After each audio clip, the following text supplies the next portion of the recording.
Hey everybody, good evening. So just a bit of a personal update. I don't normally share things like this on my personal Facebook page. That's where probably most of you are listening to it. Um, but I have some kind of exciting personal news. So I wrote an article the other day. I wrote an article the other day for Public Square magazine. Um, and I was actually really pleased with how it turned out. It was an article just reflecting on, if you go there right now, and it probably won't be there for long, but if you go to Public Square magazine, right over here, you'll see my article. It's called "You Are Safe in My Classroom: Truth, Belonging, and Pride Flags." And it's basically a message about making sure that my students feel safe in my classroom. Anyway, I hope that you'll take a look at that because I think it was deliberate and it was hopefully thoughtful. But then a friend of mine texted me and said, "Hey, check this out." And I was pretty excited about this because I didn't know that it was happening today. If you actually go to the homepage, you'll see that if you scroll down a little bit, Radical Civility is now featured on the Public Square magazine website. So I'm announcing that I'm now formally partnering with Public Square magazine. I'm going to be a podcast that works with them and tries to forward their message, and that's pretty humbling and exciting and terrifying because it's just me in my home office ranting about civility. Like I'm an old man yells at cloud, right? Like this has never been a real thing. It's just been a hobby. And now I feel some obligation to actually make it into something real. So hopefully you'll hear a little bit more from me, that you'll have more regular content. Hopefully it will continue to be thoughtful and it will be deliberate and informed and kind. And also I hope that we don't avoid the hard topics. I think we need to go to the pain points, and that's our goal. Our goal is that you'll be able to come here anytime and hear thoughtful discussion of really, really hard issues from really good people who are trying their best to make their way in the world. And if that's what we do, I think we're putting some good out into the universe. Lots more signal, lots less noise, right? More light than heat. So let me also show you really quick. So why am I partnering with them? Well, let me read a little bit to you real quick. Public Square, this is the About Us from Public Square. Public Square magazine is founded on the proposition that civic spaces of substance are worth building and preserving. We, therefore, seek to convene, encourage, and support voices of conscience and conviction in speaking to a broad audience. We publish persuasive, honest, engaging, and research-based work that contributes to a more productive public discourse. While we are concerned with politics, we are not political. Although we care deeply about culture, we are not beholden to it. Our background as members of the Church of Jesus Christ of Latter-day Saints informs the publication's editorial focus and values, and it inspires us to draw a large enough circle to include voices of goodwill from numerous faith traditions and moral perspectives. We believe in the power of dialogue to foster understanding, and we are resolved to catalyze and curate meaningful exchanges aimed toward the highest good. That's some really good stuff. I followed Public Square magazine for almost a year before I even heard from them about this podcast stuff. And immediately I said, that's a really powerful About Us mission statement. That's the exact kind of thing that I'm trying to do with my podcast. And so it seems, and I've loved a lot of their stuff. And by the way, that doesn't mean I agree with it, but I've never found someone on Public Square magazine not arguing in good faith. I've never found somebody who was looking for clickbait or just trying to rev everybody up and get them mad. Every article has made me think. And I've really appreciated that. And so this feels like a really, really natural home for me. So I hope you'll check them out. I hope you'll follow their stuff. They've got some really good stuff, and they're from a really interesting perspective. I should note that, I mentioned the Church of Jesus Christ of Latter-day Saints. That's part of the framework of Public Square is that religious element. And it's meant to be informed by that set of values. That doesn't mean this is a particularly religious podcast. It doesn't mean that Public Square is a particularly religious news magazine. What it means is that we are informed by values and that we need voices of conscience. And so that's where I'm coming from on this, is trying my best to allow my values to come out and to let people know that I believe in standing for something, and everybody should, and that's okay. This is not an apologetics podcast. I don't know enough to be an apologist for anything. But I think what you will hear is people who are pretty faithful to that church giving their honest, measured takes. And one thing that is probably important to remember right now is social media is not real life, right? We know that. And I hear on social media one thing, but then when I talk to most of my friends, I hear a different thing. And part of the goal of this is to say there hasn't really been a place for this kind of dialogue. There's been kind of the extreme I shouldn't say the extreme left, but there's, the left kind of has won on social media. I saw this great article that talked about how on social media, I think it was on Twitter, that if you're interacting on Twitter, you should think of yourself as interacting on the campus of UC Berkeley. That's about how liberal Twitter is.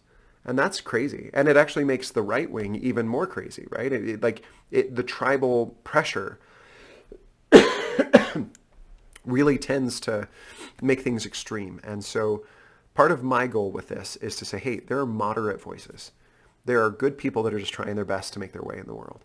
There are people who are thoughtful and not fully informed, but trying their best to be, that have good opinions. And a lot of us fall into that camp, and that's okay, right? There's this centrifuge effect of social media where everybody comes just more and more polarized. And I guess part of the purpose of this podcast is to pull us back together and to remind us of what we have in common and, all those happy, fluffy things. So I am thrilled. I could not be more excited that I get to partner with these good people. At the same time, I am still just an amateur that doesn't know how to podcast, that has no idea what I'm talking about on most of the topics.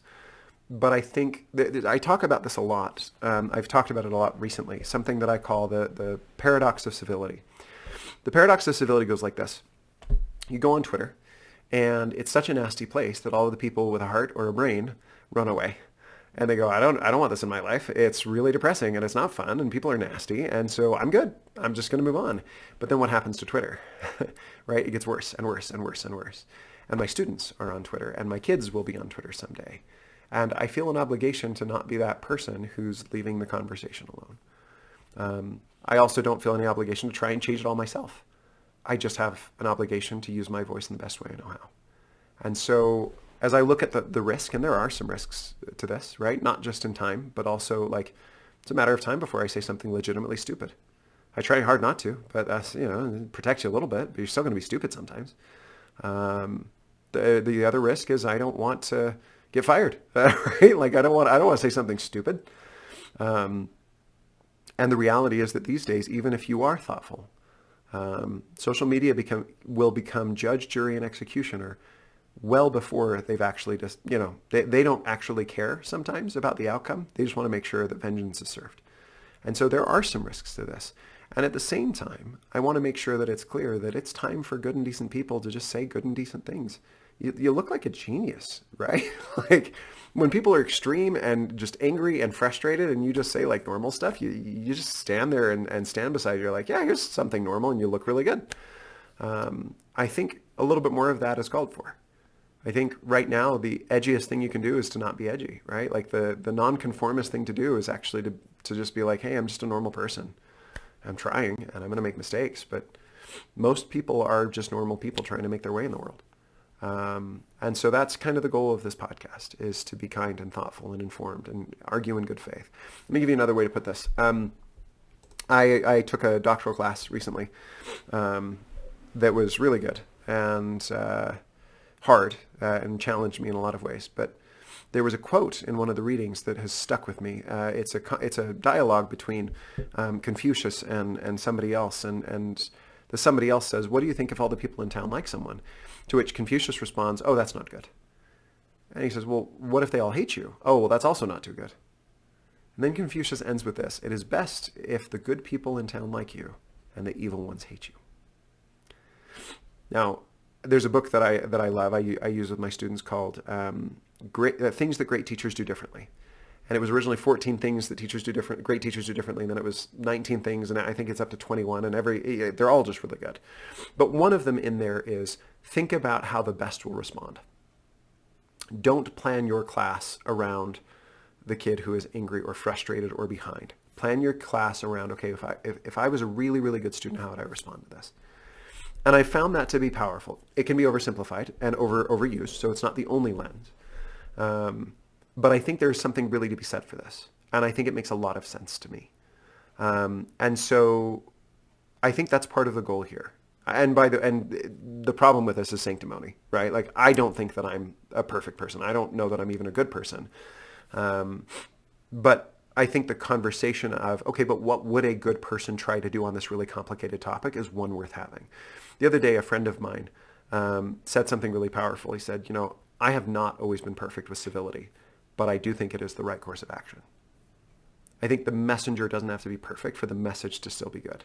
And the reality is, I try really hard on civility, but I'm not always civil, and I'm going to make mistakes. And part of, how do I say this? I'm actually really cynical in my head sometimes. And the civility stuff, yeah, it can be a shtick, right? But the purpose behind it is that shtick forces me to shut up. And it forces me to quiet the cynical voice and to say, okay, let me try to do this really deliberately. Everything right now is virtue signaling, right? Like any good thing you do, if people don't like it, they're like, oh, you're just so sanctimonious. You're such a virtue signaler. It's like, well, what would you want me to do? Signal vice instead, right? Like, at least I'm trying. And like, yeah, sometimes it'll feel inauthentic, but that's because I recognize that an inauthentic, thoughtful take is better than an authentic, really, really cynical one. And I think that's the right way to go. So we'll see. Anyway, I'm very excited. I'm going to try my best. I'm probably still going to make mistakes. The editing is still going to be terrible for a bit because I don't know what I'm doing. But let me leave you with just one other plea, one request. Well, first of all, talk to us on Twitter, on Facebook. Reach out to me. We've got an email address now. I don't even know how this is happening. I think it's radicalcivilitypodcast@gmail.com.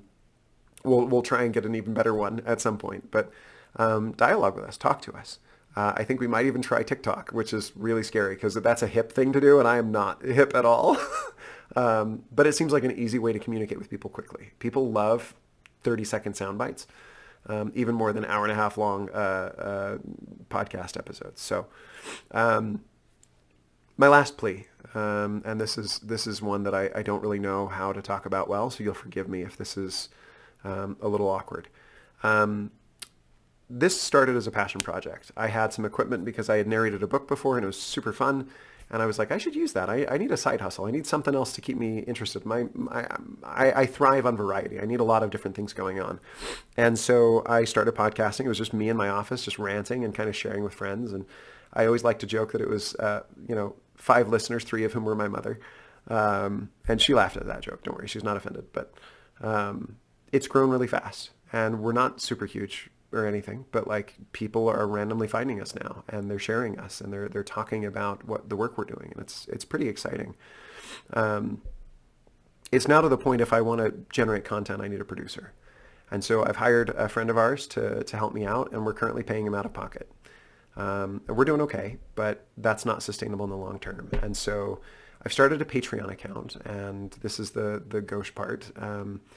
If you feel like what we are doing is useful, I would just ask that you consider. And if you're in a place, right? And if you're not, don't worry about it. But if you're able to consider supporting us somehow.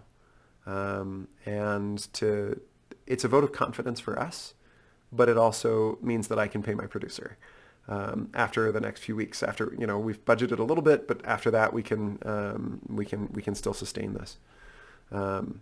I think I have to say for legal purposes that anything that you give on Patreon is then not your property and we can do whatever we want with it. But I'm not planning on buying a yacht. This will go to my producer and then we'll figure it out after that. But I think that that's an important piece. If you can't, or if you're not in a place to, or if you're not totally sold on this podcast yet, that's okay. Maybe you could review it. Apparently the algorithm is really big on reviews. And so if you post something there, that will help us.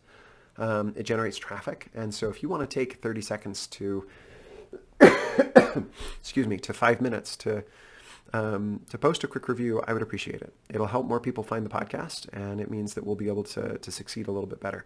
I'm going to try not to put this stuff on my personal Facebook page very often. And I'm also going to try not to talk about support very often, probably once every few episodes or so.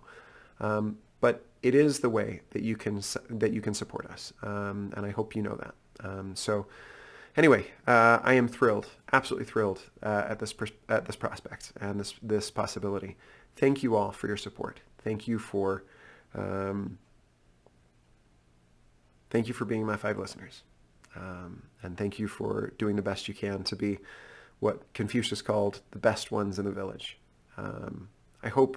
It would be great if we got a lot of listeners, but to be honest, it starts to cause problems because you start worrying more about what they want than about what you actually need to say. And what's actually nice about the Confucius quote is it reminds me I'm not actually here to get likes and loves and shares. I'm here to try to aim for the very best people and to try and be a little bit better myself. And that means if it doesn't get shared, but it was the right thing to say, then that's okay. And that's where we go. So thank you again. Like I said, consider supporting, and you will see a lot more coming from us soon. So thank you so much, and God bless.